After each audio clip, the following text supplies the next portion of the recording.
Kitab Kidung Agung. Kidung Agung pasal 1. Kidung Agung dari Salomo. Mempelai perempuan dan puteri-puteri Yerusalem. Kiranya ia mencium aku dengan kecupan, karena cintamu lebih nikmat daripada anggur. Harum bau minyakmu, bagaikan minyak yang tercurah namamu. Oleh sebab itu, gadis-gadis cinta kepadamu. Tariklah aku di belakangmu, marilah kita cepat-cepat pergi. Sang Raja telah membawa aku ke dalam maligai-maligainya. Kami akan bersorak-sorai dan bergembira karena engkau. Kami akan memuji cintamu lebih daripada anggur. Layaklah mereka cinta kepadamu. Memang hitam aku, tetapi cantik. Hai putri-putri Yerusalem, seperti kemah orang Kedar, seperti tirai-tirai orang Salma. Janganlah kamu perhatikan bahwa aku hitam, karena terik matahari membakar aku. Putra-putra ibuku marah kepadaku. Aku dijadikan mereka penjaga kebun-kebun anggur. Kebun anggurku sendiri tak kujaga. Ceritakanlah kepadaku, jantung hatiku, di manakah Kanda menggembalakan domba? Di manakah Kanda membiarkan domba-domba berbaring pada petang hari? Karena mengapa aku akan jadi serupa pengembara, dekat kawanan-kawanan domba teman-temanmu? Jika engkau tak tahu, hai jelita di antara wanita, ikutilah jejak-jejak domba, dan gembalakanlah anak-anak kambingmu dekat perkemahan para gembala. Mempelai laki-laki dan mempelai perempuan puji-memuji. Dengan kuda betina daripada kereta-kereta Firaun, kuumpamakan engkau manisku.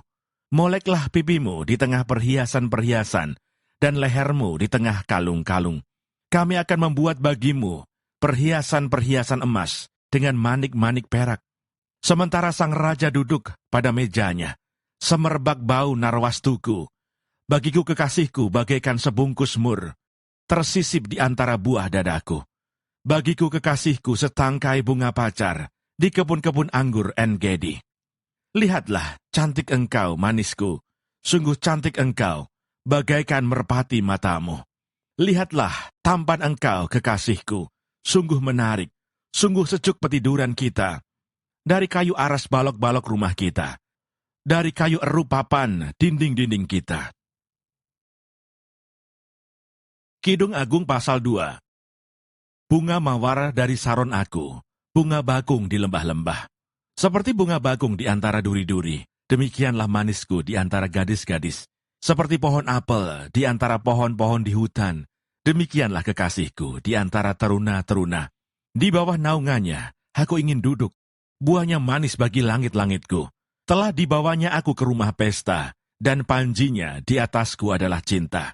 Kuatkanlah aku dengan penganan kismis. Segarkanlah aku dengan buah apel, sebab sakit asmara aku. Tangan kirinya ada di bawah kepalaku, tangan kanannya memeluk aku. Kusumpahi kamu, putri-putri Yerusalem, demi kijang-kijang atau demi rusa-rusa betina di padang. Jangan kamu membangkitkan dan menggerakkan cinta sebelum diingininya. Di pintu mempelai perempuan. Dengarlah kekasihku, lihatlah ia datang. Melompat-lompat di atas gunung-gunung, meloncat-loncat di atas bukit-bukit. Kekasihku serupa kijang atau anak rusa. Lihatlah ia berdiri di balik dinding kita, sambil menengok-nengok melalui tingkap-tingkap dan melihat dari kisi-kisi. Kekasihku mulai berbicara kepada aku. Bangunlah manisku, jelitaku, marilah.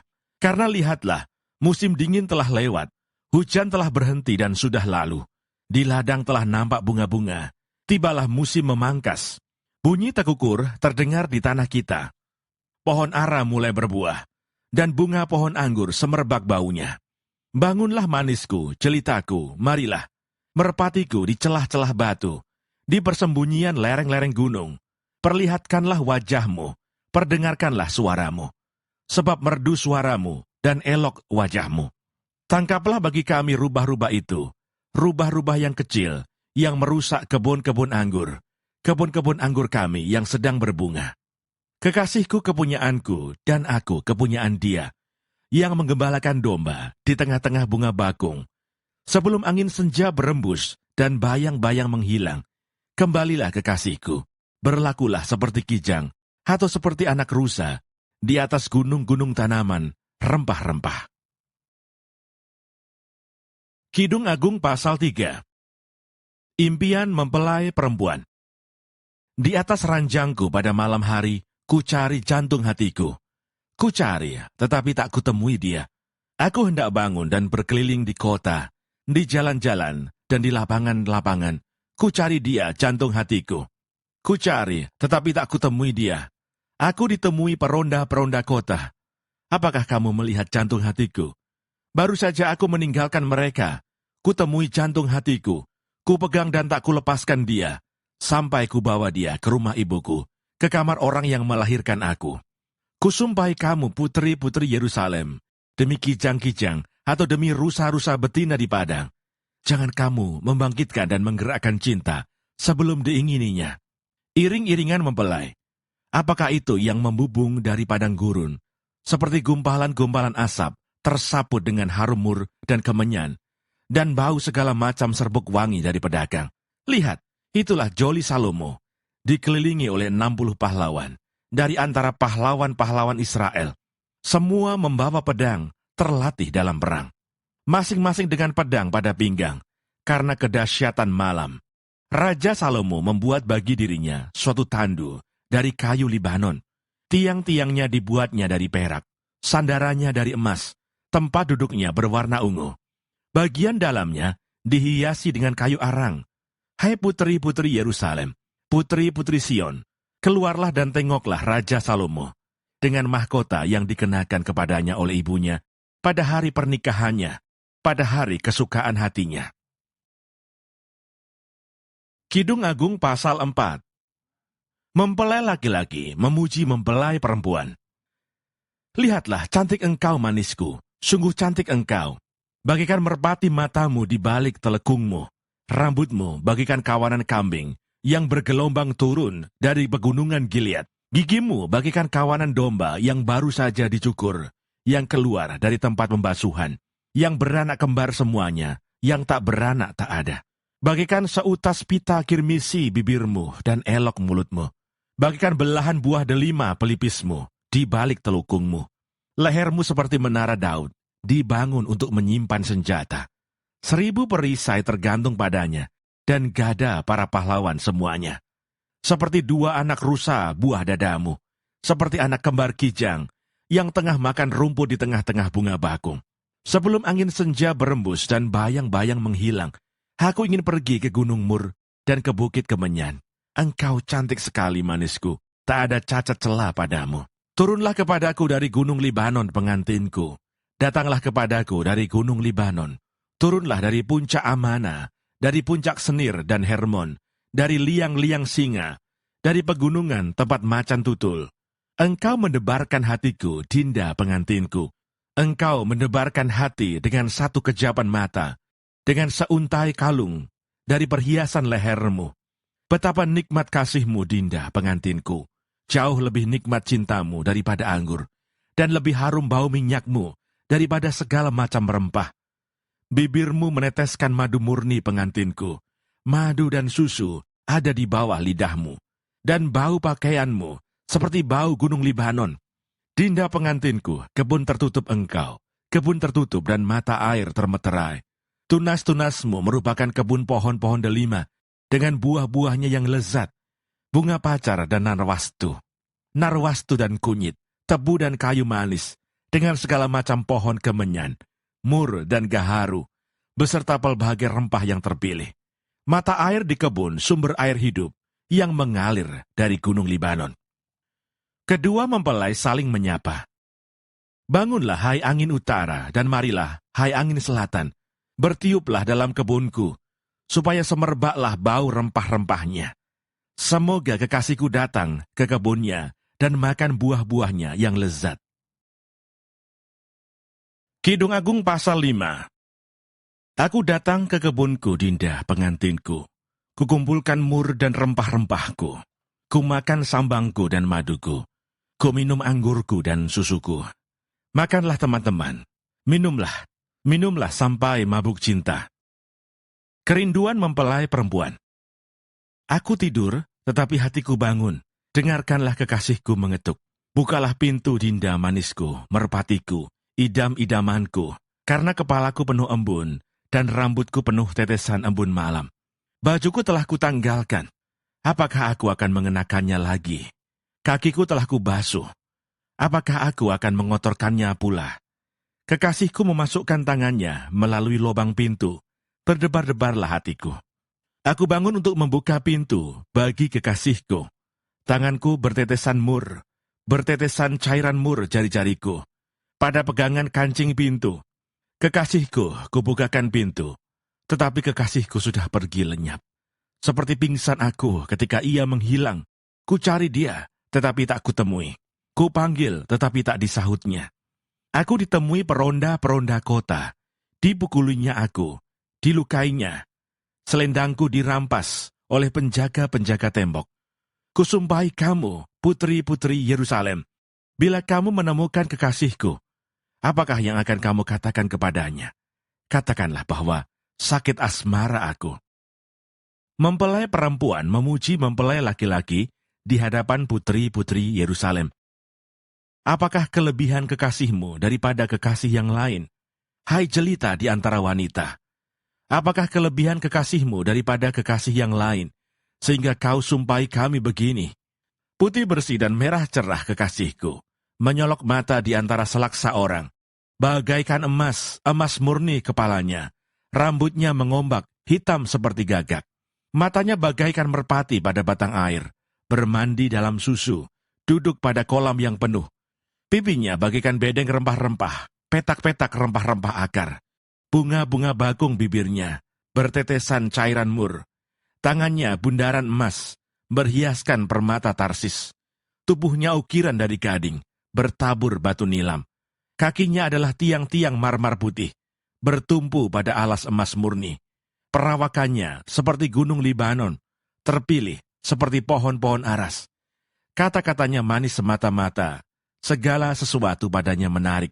Demikianlah kekasihku, demikianlah temanku, hai putri-putri Yerusalem. Kidung Agung pasal 6. Kemana perginya kekasihmu, hai jelita di antara wanita? Ke jurusan manakah kekasihmu pergi, supaya kami mencarinya besertamu? Kekasihku telah turun ke kebunnya, ke bedeng rempah-rempah, untuk menggembalakan domba dalam kebun, dan memetik bunga bakung. Aku kepunyaan kekasihku, dan kepunyaanku kekasihku, yang menggembalakan domba di tengah-tengah bunga bakung. Mempelai laki-laki memuji mempelai perempuan. Cantik engkau manisku, seperti kota Tirsa. Juita seperti Yerusalem. Dahsyat seperti bala tentara dengan panji-panjinya. Palingkanlah matamu daripadaku, sebab aku menjadi bingung karenanya. Rambutmu bagaikan kawanan kambing yang bergelombang turun dari Gilead. Gigimu bagaikan kawanan domba yang keluar dari tempat pembasuhan. Yang beranak kembar semuanya, yang tak beranak tak ada. Bagikan belahan buah delima pelipismu di balik telukungmu. Permaisuri ada 60, selir 80, dan darah-darah tak terbilang banyaknya. Tetapi dialah satu-satunya merpatiku, idam-idamanku. Satu-satunya anak ibunya, anak kesayangan bagi yang melahirkannya. Putri-putri melihatnya dan menyebutnya bahagia. Permaisuri-permaisuri dan selir-selir memujinya. Siapakah dia yang muncul laksana fajar merekah? Indah bagaikan bulan purnama, bercahaya bagaikan surya, dahsyat seperti bala tentara dengan panji-panjinya. Ke kebun kenari aku turun, melihat kuntum-kuntum di lembah, melihat apakah pohon anggur berkuncup dan pohon-pohon delima berbunga. Tak sadar diri aku, kerinduanku menempatkan aku di atas kereta orang bangsawan. Kembalilah, kembalilah ya gadis sulam, kembalilah, kembalilah, supaya kami dapat melihat engkau. Mengapa kamu senang melihat gadis sulam itu, seperti melihat tari-tarian perang? Kidung Agung pasal 7. Betapa indah langkah-langkahmu dengan sandal-sandal itu, putri yang berwatak luhur. Lengkung pinggangmu bagaikan perhiasan, karya tangan seniman. Pusarmu seperti cawan yang bulat, yang tak kekurangan anggur campur. Perutmu timbunan gandum, berpagar bunga-bunga bakung. Seperti dua anak rusa buah dadamu, seperti anak kembar kijang. Lehermu bagaikan menara gading, matamu bagaikan telaga di Hesibon, dekat pintu gerbang Batrabim. Hidungmu seperti menara di gunung Libanon yang menghadap ke kota Damsyik. Kepalamu seperti bukit Karmel, rambut kepalamu merah lembayung. Seorang raja tertawan dalam kepang-kepangnya. Kenikmatan cinta. Betapa cantik, betapa jelita engkau, hai tercinta di antara segala yang disenangi. Sosok tubuhmu seumpama pohon kurma, dan buah dadamu gugusannya. Kataku, aku ingin memanjat pohon kurma itu, dan memegang gugusan-gugusannya. Kiranya buah dadamu seperti gugusan anggur, dan nafas hidungmu seperti buah apel. Kata-katamu manis bagaikan anggur. Ya, anggur itu mengalir kepada kekasihku dengan tak putus-putusnya, melimpah ke bibir orang-orang yang sedang tidur. Kepunyaan kekasihku aku, kepadaku gairahnya tertuju. Mari kekasihku kita pergi ke padang, bermalam di antara bunga-bunga pacar. Mari kita pergi pagi-pagi ke kebun anggur, dan melihat apakah pohon anggur sudah berkuncup, apakah sudah mekar bunganya. Apakah pohon-pohon delima sudah berbunga? Di sanalah aku akan memberikan cintaku kepadamu. Semerbak bau buah dudaim. Dekat pintu kita ada pelbagai buah-buah yang lezat, yang telah lama dan yang baru saja dipetik. Itu telah kusimpan bagimu, kekasihku. Kidung Agung pasal 8. Oh, seandainya engkau saudaraku laki-laki, yang menyusu pada buah dada ibuku, akan kucium engkau bila kujumpai di luar, karena tak ada orang yang akan menghina aku. Akan kubimbing engkau dan kubawa ke rumah ibuku, supaya engkau mengajar aku. Akan kuberi kepadamu anggur yang harum untuk diminum, air buah delimaku. Tangan kirinya ada di bawah kepalaku, tangan kanannya memeluk aku. Kusumpahi kamu, putri-putri Yerusalem, mengapa kamu membangkitkan dan menggerakkan cinta sebelum diingininya? Cinta kuat seperti maut. Siapakah dia yang muncul dari padang gurun, yang bersandar pada kekasihnya? Di bawah pohon apel kubangunkan engkau. Di sanalah ibumu telah mengandung engkau. Di sanalah ia mengandung dan melahirkan engkau. Taruhlah aku seperti meterai pada hatimu, seperti meterai pada lenganmu. Karena cinta kuat seperti maut, kegairahan gigih seperti dunia orang mati. Nyalanya adalah api. Seperti nyala api Tuhan. Air yang banyak tak dapat memadamkan cinta. Sungai-sungai tak dapat menghanyutkannya. Sekalipun orang memberi segala harta benda rumahnya untuk cinta, namun ia pasti akan dihina. Mempelai perempuan dan adiknya. Kami mempunyai seorang adik perempuan yang belum mempunyai buah dada. Apakah yang akan kami perbuat dengan adik perempuan kami pada hari ia dipinang? Bila ia tembok, akan kami dirikan atap perak di atasnya. Bila ia pintu, akan kami palangi dia dengan palang kayu aras. Aku adalah suatu tembok, dan buah dadaku bagaikan menara. Dalam matanya ketika itu, aku bagaikan orang yang telah mendapat kebahagiaan. Lebih bahagia daripada Salomo. Salomo mempunyai kebun anggur di Baal Hamon. Diserahkannya kebun anggur itu kepada para penjaga. Masing-masing memberikan 1.000 keping perak untuk hasilnya. Kebun anggurku yang punyaku sendiri ada di hadapanku. Bagimulah 1.000 keping itu, Raja Salomo, dan 200 bagi orang-orang yang menjaga hasilnya. Kedua mempelai bersaut-sautan. Hai penghuni kebun, teman-teman memperhatikan suaramu. Perdengarkanlah itu kepadaku. Cepat, kekasihku, berlakulah seperti kijang, atau seperti anak rusa di atas gunung-gunung tanaman rempah-rempah.